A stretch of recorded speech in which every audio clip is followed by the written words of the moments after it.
जैसे मैं फेयर की बात करूं तो अराउंड ऑफ मेरे को 135 की टिकट पड़ी थी तत्काल।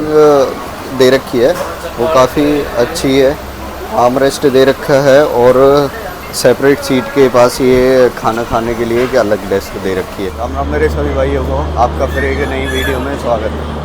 आज हम जनशताब्दी का रिव्यू करने वाले हैं।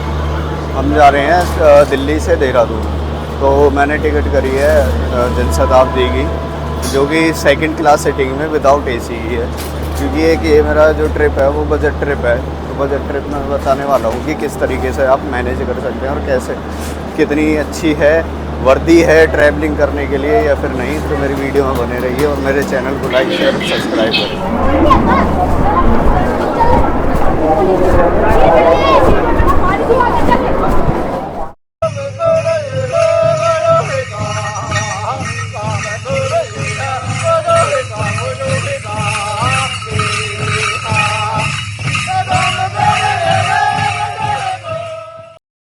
कुछ इसमें मेजर चेंजेस करे हैं जो कि मेरे को अच्छे नहीं लगे। जैसे मैं दिखाता हूँ आपको सीट्स और बैठने के उसमें जो कि एक अलग है, और मैं अलग कोच में जाके उसका भी दिखाऊंगा कि जो दूसरा कोच है वो दूसरा कोच ठीक है, बट जिसमें मेरी टिकट थी वो थोड़ा डिफरेंट है। तो जैसे हम एक लोकल ट्रेन में ट्रैवल करते हैं तो उस तरीके से इसमें सीट लगा रखी है। बाकी जो ये डेस्क है वो सिंगल मिड में है और किसी में नहीं है। जैसे मैं आगे की तरफ बात करूं, ना कोई आर्म रेस्ट है ना कुछ है। बाकी ओवरऑल मैं कहूं तो एक डिस्कम्फर्ट कर रहा था, क्योंकि जो इसकी बैक पीछे वाली बैक के लिए बैक रेस्ट बोलते हैं जिसको, वो पूरी स्ट्रेट है। और मैं दूसरे कोच में जाके दिखाता हूं कि दूसरा कोच डिफरेंट है, ये कोच डिफरेंट है। भाई अब मैं दूसरे कोच में आया हूँ, तो दूसरे कोच में मैं दिखा दूँ जो सीटिंग दे रखी है वो काफ़ी अच्छी है, आर्म रेस्ट दे रखा है और सेपरेट सीट के पास ये खाना खाने के लिए एक अलग डेस्क दे रखी है। और जो दूसरा मैंने पहले कवर करा था जिसमें मेरी सीट है, उसमें ये सारा कुछ डिफरेंट है। इसमें एक बैग होल्डर मिल जाता है आपको, और ये जैसे कुछ भी खाना हो, आर्म रेस्ट है और सीट को आगे पीछे करने के लिए ये एडजस्टेबल भी दे रखी है। बाकी एक बार बाथरूम का टूर करवाता हूँ, बाथरूम को देखता हूँ कि बाथरूम किस तरीके से है।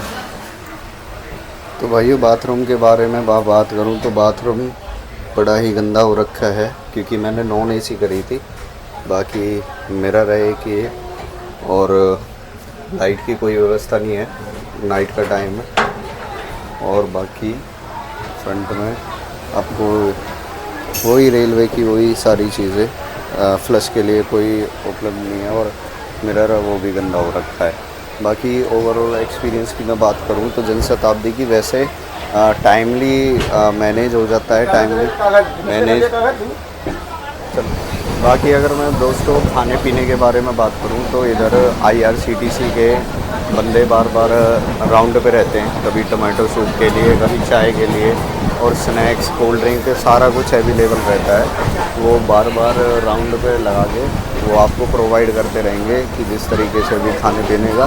वैसे मैं एक रिकमेंडेशन करूँगा कि अगर आप ऐसी ट्रेन में ट्रैवल करते हो तो बाहर की चीज़ विदाउट IRCTC के ना लें, क्योंकि वो अनहाइजीन होने के चक्कर में आपकी हेल्थ को और आपके पेट को ख़राब कर सकती है। तो ट्रैवलिंग के टाइम पे इन सारी चीज़ों का ज़रूर ध्यान रखें, क्योंकि ये बहुत चीज़ें ऐसी है कि ये एक ट्रैवलिंग में दिक्कत पैदा कर सकती है आपको, जो कि एक ट्रिप को ख़राब कर सकता है। मैं दिखाता हूँ जो IRCTC के बंदे आते हैं। टमाटो सूप, इस तरीके से बंदे IRCTC के राउंड पे रहते हैं, जिसको भी खाना पीना हो तो वो ले सकता है।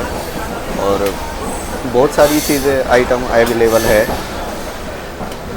बहुत सारी चीज़ें ये डिलीवर भी करते हैं। और एक चीज़ मेरे को ये भी अच्छी लगी IRCTC की कि अब ऑनलाइन पेमेंट एक्सेप्टेबल है इनके पास। अगर कोई कैश कैरी नहीं करता ट्रैवलिंग के थ्रू तो वो पेटीएम या फिर UPI के थ्रू, कोई भी एप्लीकेशन के थ्रू वो पेमेंट कर सकता है, जो कि एक प्लस पॉइंट है।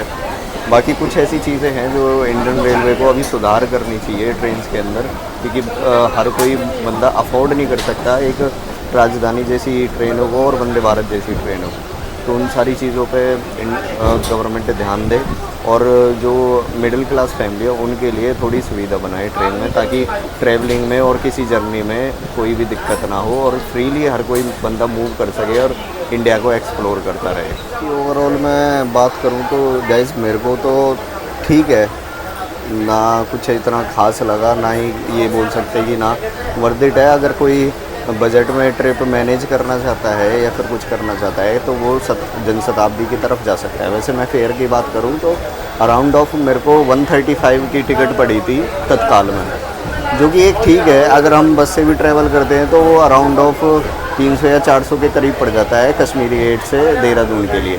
बट इसकी जो टिकट है वो बजट फ्रेंडली है, तो मैं कह सकता हूँ कि अगर कोई बंदा विदाउट बस के और विदाउट एसी के जाना चाहे, जिसका बजट कम है, तो वो इसकी तरफ स्विच कर सकता है, जो मेरे को एक ठीक एक्सपीरियंस लगा। बट ओवरऑल अगर मैं बात करूँ तो मेरे को ये समझ नहीं आया कि जो ये मेरा वाला कोच है उस कोच में ये सीट्स की सीटिंग क्यों इतनी डिफरेंट कर रखी है। बाकी ऐसी ही इन्फॉर्मेशन वीडियो को पाने के लिए मेरे चैनल को लाइक शेयर और सब्सक्राइब करें और आने वाली वीडियो के लिए बेल आइकन प्रेस कर ले ताकि नोटिफिकेशन सबसे पहले हो जाए। Thank you.